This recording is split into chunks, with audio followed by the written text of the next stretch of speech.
کے نہ اب تک حقائق سامنے آ سکے ہیں، نہ عمران خان صاحب پہ ہونے والے قاتلانہ حملے کی FIR ان کی خواہش کے مطابق اب تک درج ہو سکتی ہے۔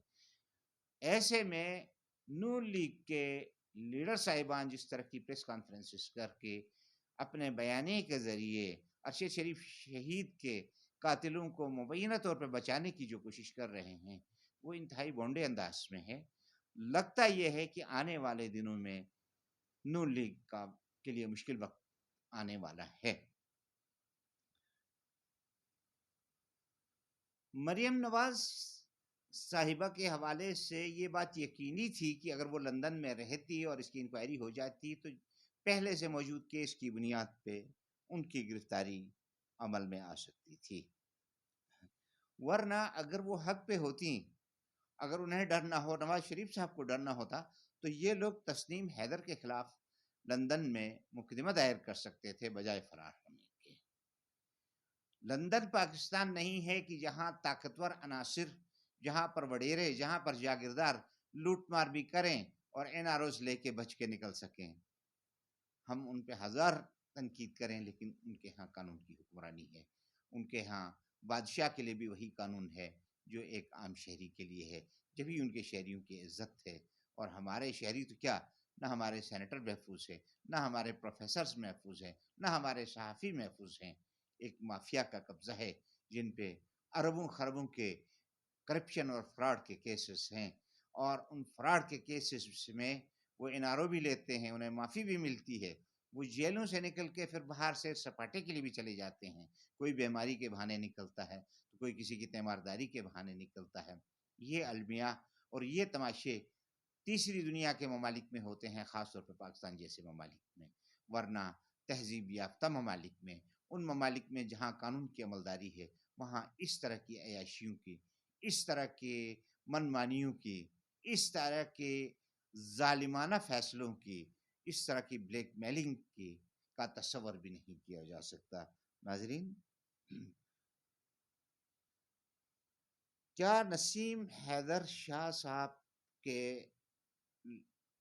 نواز شریف صاحب اور نون لیگ پر لگائے گئے الزامات حقائق کے منافی ہیں؟ اگر منافی ہوتے تو نون لیگ اب تک پاکستان میں اور لندن میں ان کے خلاف مقدمات درج کر چکی ہوتی، لیکن اس کے بجائے جس طرح کی افراتفری دیکھنے میں آ رہی ہے نون لیگ کے حلقوں میں، یہ بہت سے سوالات کو جنم دے رہی ہے۔ ایک سوال یہ بھی کیا جا سکتا ہے کہ ایک ایسے موقع پہ جب چیف آف آرمی اسٹاف کے انتخاب کا مرحلہ درپیش ہے، ایسے میں ایک کنفلکٹ اسٹیبلشمنٹ اور نون لیگ کے درمیان موجود ہے۔ نون لیگ کی تاریخ یہ ہے کہ وہ ہمیشہ ایسا چیف آف اسٹاف چاہتی ہے جو ان کے جرائم کی پردہ داری کرے، ان کے مخالفین کو کچل دے، ان کے مخالفین پہ مقدمے بنائے، انہیں اقتدار سے برطرف کرے۔ اب تک پاکستان میں سویلین حکمرانوں نے جتنے چیف آف اسٹاف مقرر کیے ہیں ان میں سرفہرست نواز شریف صاحب ہیں، جنہوں نے اب تک 5 چیف آف اسٹاف کے بعد دیگرے مقرر کیے، لیکن ان میں سے کسی کے ساتھ بھی ان کی نہیں بن سکی۔ آخری chief of staff Pervez Musharraf نے تو انہیں خود ہی ملک بدر کر دیا۔ ناظرین، اب جو بیانیے نون لیگ کی قیادت کی طرف سے آ رہے ہیں اس میں ان کے پاس سوائے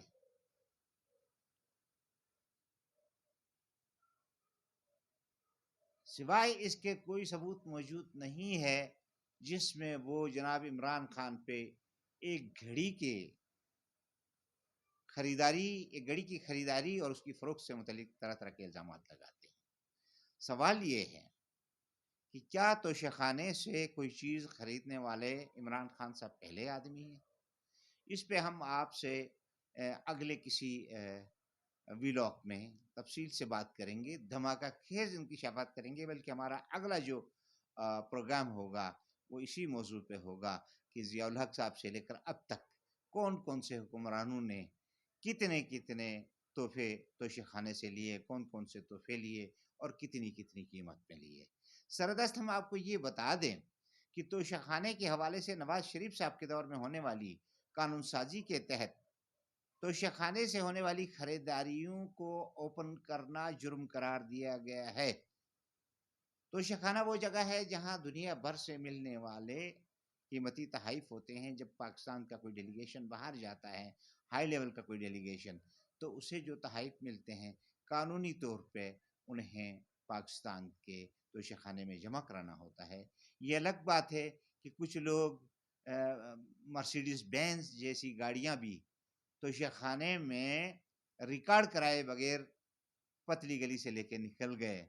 ان سے کسی نے نہیں پوچھا۔ لیکن جس کے بارے میں کوئی ثبوت نہیں ملا، جس سے فارن اکاؤنٹس کے معاملات، جس سے فارن فنڈنگ کے حوالے سے الزامات لگائے گئے، وہ ثابت نہ ہو سکے، اور درجنوں مقدمات کیے گئے، اپنے بغل بچہ الیکشن کمشنر سے ان کے خلاف نااہلی کا فیصلہ کروایا گیا، اس میں ناکام ہو گئے، قاتلانہ حملہ کروایا، اس میں ناکام ہو گئے۔ اب اس کے بعد ان کے پاس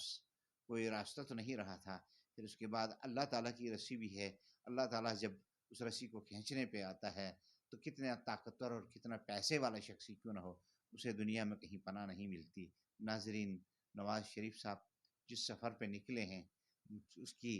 ممکنہ منزل لا محالہ امریکہ میں ہی ہے، اور جب وہ امریکہ میں پناہ گزین ہوتے ہیں تو اس کا یہ مطلب ہوگا واضح طور پہ کہ جناب عمران خان کا یہ جو الزام ہے کہ یہ ایک امپورٹڈ حکومت ہے اور انہیں امریکہ کی آشیرواد حاصل رہی ہے، اس بات کو تقویت پہنچے گی۔ ناظرین، ان تفصیلات کے ساتھ ہم آپ سے آج کے پروگرام سے اجازت چاہیں گے۔ اگلے پروگرام تک کے لیے اپنے میزبان عبدالبشیر خان کو اجازت دیجیے۔ فی امان اللہ، پاکستان پائندہ باد۔ السلام علیکم ورحمۃ اللہ وبرکاتہ۔